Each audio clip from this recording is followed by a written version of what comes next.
పెద్ద షాపింగ్ ప్రపంచం సిఎంఆర్ మన కరీంనగర్ లో ప్రముఖ సినీ తారలచే ఆగస్టు 9న గొప్ప ప్రారంభం.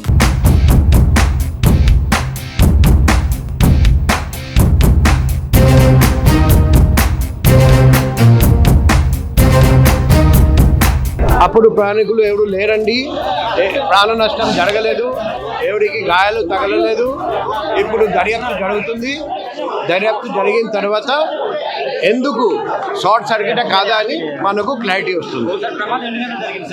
7:30 పొద్దున 7:30 గంటలకు ప్రమాదం జరిగింది.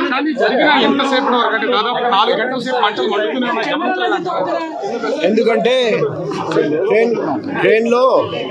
ట్రైన్లో ఇన్ఫ్లమబుల్ మెటీరియల్స్ చాలా ఉంటాయి, అందుకే మంట అదుపులో తీసుకురావడానికి టైం పడింది. కానీ ఫైర్ సర్వీసెస్ డిపార్ట్మెంట్ చాలా చాకచక్యంగా, చాలా మంచిగా వెంటనే స్పందించి అదుపులోకి తెచ్చారండి. ఇప్పుడు బాగీస్ కూడా మేము ట్రాక్ నుండి షిఫ్ట్ చేస్తున్నాం. త్వరలో నార్మల్ మూవ్మెంట్ రిజ్యూమ్ అవుతుంది. అది ఎప్పుడు రిజ్యూమ్ అవుతుంది అది రైల్వే అథారిటీస్ మీకు తెలియజేస్తారు. కారణాలు అంటే ఆగి ఉన్నదాంట్లో ఏదైనా షార్ట్ సర్క్యూట్ ఏమైనా అయ్యి ఉండొచ్చా?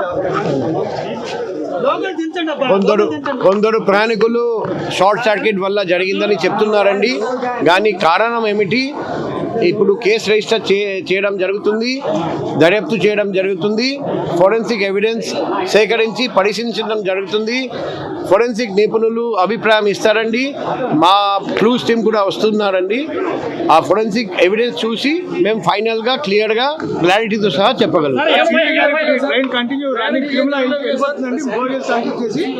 అది ఈ ట్రైన్ ఎప్పుడు మరి స్టార్ట్ అవుతుంది అది రైల్వే అథారిటీస్ మీకు చెప్పాలి. మేము దర్యాప్తు గురించి మాత్రం చెప్పొచ్చు, అగ్ని ప్రమాదం గురించి చెప్పొచ్చు. జిఆర్పి చేస్తారండి, ఎందుకంటే ఇది జిఆర్పి పరిధిలోకి వస్తుంది. ఎవరికి ఎటువంటి ప్రాణ నష్టం జరగలేదు, ఎవరికి గాయాలు తగలలేదు, ప్రయాణికులు లేరండి. అప్పుడు ఖాళీగా ఉండేవి బోగీస్. అది నష్టం ఎంత జరిగింది అది రైల్వే అథారిటీస్ వాళ్ళు అంచనా వేసి మీకు తెలియజేస్తారు. The morning at 6:30 a.m. the incoming train of Korba Express, it came to Visakhapatnam station at platform number 4. The train had to go for maintenance to the coaching depot. The train had been blocked and the power had been shut down. This empty train, this empty rake was standing on the platform. At around 9:20 a.m. our RPF staff who was patrolling the platforms, he noticed smoke coming from the B7 coach. He immediately alerted the fire brigade and accordingly all the railway staff available at the station, they also came with backup to douse the fire. The efforts to douse the fire started immediately after that. Once the fire brigade came, the efforts to douse the fire were intensified. As per the protocol, the two adjacent coaches were left attached to this particular coach and the rest of the rake has been taken out to the coaching depot. Once we got the clearance from our fire department, the balance two coaches which were adjacent to this coach, they also have been removed from the site. This particular coach also we will be taking to the depot for further investigation. Since it's an empty coach, therefore there have been no injuries and no casualties. The damage is only to the coach. We are going to assess the damage. We are also going to investigate in detail the cause of the fire. I believe the Commissioner of Police is also coming here and he would also be having a look at it. I spoke to the district fire officer also and he has also seen the coach and done a preliminary examination of the coach. The detailed investigation of the coach will be taking up from today itself, and the train Tirumala Express which is linked to this particular train, it will be going right time. We will be providing an alternate rake for making it go right time from Visakhapatnam. Railway ప్రమాదానికి సంబంధించి మనతో మాట్లాడడానికి assistant district fire officer Simhachalam గారు మనతో ఉన్నారు. ఆయనతో మాట్లాడారు. Sir చెప్పండి సార్, విశాఖలోని ఎప్పుడు కనివిని ఎరగని రైతులు ఇప్పుడు అగ్ని ప్రమాదం జరిగింది. ఎంతోమంది నిత్యం ప్రయాణికులు వస్తూ ఉంటారు రైల్వే స్టేషన్స్కి. ఎలా జరిగిందంటారు సార్? ఇది జనరల్గా మాకైతే అరౌండ్ 10 గంటల 3 నిమిషాలకి ఫైర్ కాల్ రావడం జరిగింది. వెంటనే ఇమీడియట్గా ఇక్కడికి 2 వెహికల్స్తో మేము వచ్చాము. వచ్చిన వెంటనే చూసేసరికి కాస్తంత కొంచెం మంటలు అవన్నీ అధికంగా B7 బోగీలో ఉన్నాయి. సో మాకేంటంటే డైరెక్ట్గా ఫైర్ వెహికల్స్ ఇక్కడికి వచ్చే అవకాశం లేకపోవడంతో ఆ బయట నుంచి మేము హోస్ అవన్నీ వేసుకొని ఇక్కడికి వచ్చేసరికి ఒక 5 నిమిషాలు అయితే పట్టింది. ఈ లోపల ఇక్కడున్న వాటర్ను ఉపయోగించి కంట్రోల్ చేయడం జరిగింది. అలాగే సుమారుగా 15 మంది మా సిబ్బంది ఇంకొక వెహికల్ మరిపాలెం నుండి కూడా తెప్పించడం జరిగింది. ఇక్కడున్న వాటర్ను కూడా యూజ్ చేసుకొని మొత్తం ఎటువంటి ప్రాణహాని కానీ లేదా ఎవరికి ఎటువంటి ఇంజురీస్ కానీ లేకుండా చేయగలిగాము. మేబీ ఇది ఏదైనా షార్ట్ సర్క్యూట్ వల్ల, ఎందుకంటే కార్బా నుండి ఆల్మోస్ట్ 7-7:30 ఏరియాలో ఇక్కడికి వచ్చి ఆ వెహికల్ పార్కింగ్ అయింది. దాని క్లీనింగ్ కోసం పంపించే అదే ప్లాన్లో ఉన్నారంటే ఇంకా పంపించలేదు. ఈ లోపలే ఇది B7లో ఆల్మోస్ట్ టాయిలెట్స్ దగ్గర 72 సీట్ నెంబర్ వాటి ఏరియాలో స్మోక్ రావడము రాము అనే వ్యక్తి గమనించి ఇంకొక హెడ్ కానిస్టేబుల్ సుధాకర్ గారికి చెప్తే ఆయన మాకు ఇన్ఫర్మేషన్ జరిగింది. ఒకసారికి అయితే మంటలతో ఉంది భోగి.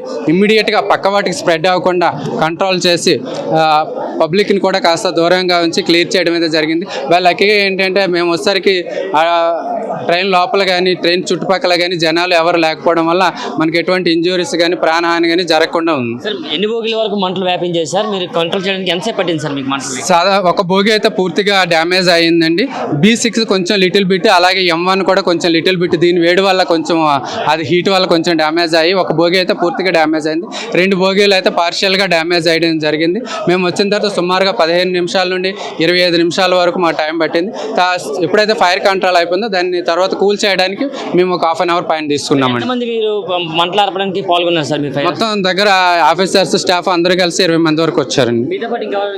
మాతో పాటు additional district fire officer, assistant district fire officer Pedaganti ఆడ, అలాగే మా స్టేషన్ నుండి leading firemens, driver operators 3 vehicles రావడం జరిగిందండి. మీరు చెప్పండి, ఫైర్కి సంబంధించి మీకు తెలిసిన వెంటనే మీరు ఎలా రెస్పాండ్ అయ్యారు? ఎంతసేపట్లో మీరు మంటల్ని అదుపు చేయగలిగారు? మొత్తం ఏం జరిగింది? మేము వచ్చేసరికి వెహికల్స్ వచ్చాయి, 2 వైపుల వెహికల్స్ వచ్చాయి. మాకు రావడానికి అవకాశం లేదు, మాకు రోజులు తీసుకుని రావడానికి అవకాశం లేదు. అవకాశం లేకపోతే ఒక 2 పరిగెట్టి వచ్చాం. కొంతమంది పరిగెట్టి వచ్చేసి ఏం చేసామంటే ఈ పైపులు ఉంటాయి కదా, చిన్న పైపులు ఉన్నాయి, ఈ పైపులతో మేము కనెక్ట్ చేయించి వాళ్ళ చేసి సపోర్ట్ తీసుకొని మేము ఫైర్ ఫైటింగ్ చేసాం, ఆర్పడం మొదలు పెట్టాం అనమాట. తర్వాత ఏమైందంటే ఇది DCP ఎక్స్టెన్షన్లు ఉన్నాయి కదా, అవి ఒక 20-25 ఉంటాయి, అవి తీసుకొచ్చి స్ప్రే చేసేవారు. అలాగే మిర్రర్స్ కూడా బ్రేక్ చేసేవారు, ఎక్స్పెండ్ అవ్వకుండా బ్రేక్ చేసేవారు అనమాట. తర్వాత ఏమైందంటే ఇంకో విషయం ఏంటంటే ఈ రైల్వేది ఎక్కడైతే ఫైర్ అయిందో అక్కడ ఎక్స్టెన్షన్ పెట్టించుకున్నట్టయితే వారు చూడగానే ఫైర్ ఫైటింగ్ చేస్తారు, కంపల్సరీ ఉంటాయి అక్కడ. కానీ వీళ్ళకి అవకాశం లేకపోతే తెలియకపోవడం వల్ల అది అవ్వలేదు అనమాట. లేకపోతే అక్కడే ఫైర్ పుటప్ చేసుకోవచ్చు, కంప్లీట్ చేసుకోవచ్చు. అందరూ రైల్వే పోలీసు అందరూ బాగా సపోర్ట్ చేశారు. అందరూ కూడా ఇప్పుడు అందరూ చేస్తేనే అవుతుంది, మేము ఒకరం చేస్తే కంప్లీట్ అవుతుంది. ఇప్పుడు కూడా ఇన్ఫర్మేషన్ తెలిసింది, మీరు ఎంతసేపట్లో మీరు రావడం జరిగిందండి? మేము 10 minutes వచ్చాం.